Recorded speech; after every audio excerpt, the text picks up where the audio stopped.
আসসালামু আলাইকুম বন্ধুরা, কেমন আছেন? আশা করি সবাই ভালো আছেন। আবারও চলে আসলাম নতুন আর একটা ভিডিও নিয়ে। তো এই ভিডিওটাতে দেখেন আমরা সারা জীবন পানি গরম করছি যে রডটা দিয়া, এই রডটা কিভাবে তৈরি করে এই ভিডিওটা নিয়ে। দেখেন এই ভাইরা খুবই পরিশ্রম করে এই রডটা তৈরি করে, খুবই যত্ন সহকারে। তো অবশ্যই ভাইদের জন্য একটা লাইক করবেন, আর আমি আপনাদের ছোট ভাই, আমার জন্য চ্যানেলটাকে ফলো করে যাবেন, আমাদের আইডিটাকে। ভিডিওটা দেখতে থাকেন। খুবই যত্ন সহকারে ওনারা খুবই পরিশ্রম করে এই ভিডিওগুলা, এই রডগুলা তৈরি করে।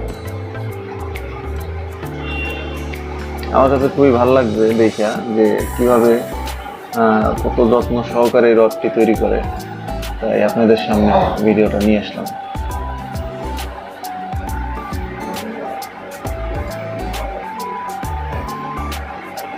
সবাই ভালো থাকবেন, দেখতে থাকেন আর আমাদের সাথে যুক্ত থাকেন। এভাবেই আমাকে সাপোর্ট করবেন ইনশাল্লাহ সবসময়। আর ভিডিওটা কেমন হলো অবশ্যই কমেন্টে বলে যাবেন লাস্টে।